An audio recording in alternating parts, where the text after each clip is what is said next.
Bagaimana pendapat Ustadz tentang Islam Nusantara? Beri jawaban yang tegas, padat. Setelah itu kami tidak akan tanya lain orang lagi. Yang syar'i dan masuk akal. Saya katakan, Islam Nusantara lebih kafir dari orang kafir. Pembuatnya, penganutnya, yang membenarkan, yang memproklamirkan lebih kafir daripada orang kafir. Dalilnya An-Nisa 150-151.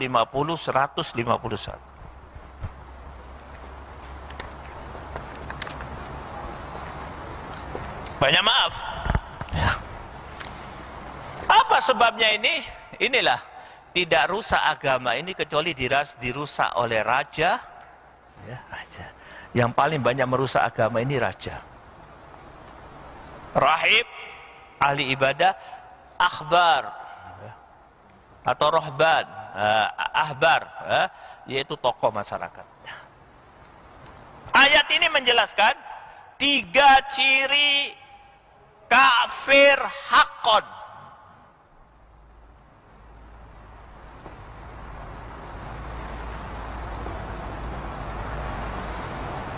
Kalau saya artikan dalam bahasa Indonesia, kafir haqqon ini kafir sejati, kafir tulen. Ulaika humul kafiruna haqqon. Mereka itulah orang kafir yang sebenarnya. Apa 3 cirinya? Baca ayatnya saya, terjemahannya. Bisurah. Sesungguhnya orang-orang yang ingkar kepada Allah dan Rasul-Rasulnya dan bermaksud membedakan antara keimanan kepada Allah dan Rasul-Rasulnya dengan mengatakan kami beriman kepada sebagian dan kami mengingkari sebagian yang lain serta bermaksud mengambil jalan tengah iman atau kafir. 3 ciri. 1, iman pada sebagian Al-Quran, kafir pada sebagian.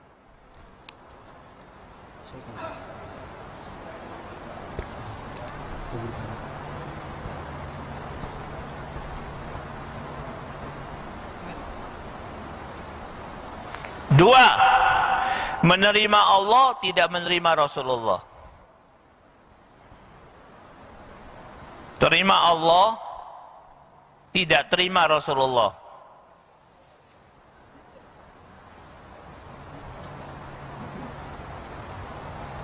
Tiga, membuat Islam di luar apa yang telah ditentukan oleh Allah. Islam baru. Tidak pernah disyariatkan. Sama nggak dengan Islam Nusantara? Persis. Iman pada sebagian, kafir pada sebagian. Kalau kafir pada semua Al-Quran itu orang kafir. Tapi kalau kafir sebagian, iman pada semua sebagian, kafir tulen. Kafir. Yang kedua, terima Allah tapi tidak mau terima Rasulullah. Kenapa? Rasulullah bukan orang Indonesia. Yang ketiga, Islamnya baru. Ikhwan fillah rahimakumullah. Ini proses munculnya sama dengan Syiah. Awalnya Islam, tapi lama-lama menjadi agama baru. Dan saya khawatir, menurut prediksi saya, dan juga prediksi para ulama yang saya ikuti, ini akan menjadi agama baru. Dan ini akan kuat. Kenapa? Proses kelahirannya mendapat restu dari penguasa. Dikawal oleh mereka yang menganggap dirinya ulama. Dilahirkan di pusat-pusat kebudayaan, di universitas, di ibu-ibu kota negara. Dan di blow up di media-media massa. Tidak main-main. Kenapa hal ini muncul? Karena hilangnya sikap al-i'tisam billah. Terutama hilang sikap itu daripada para ulama, para kiai, para pemimpin umat, ya, para tokoh masyarakat dan para penguasa. Hati-hati. Dan tidak, kata Ibnu Mubarak, tidak rusak agama kecuali dirusak oleh 3 orang.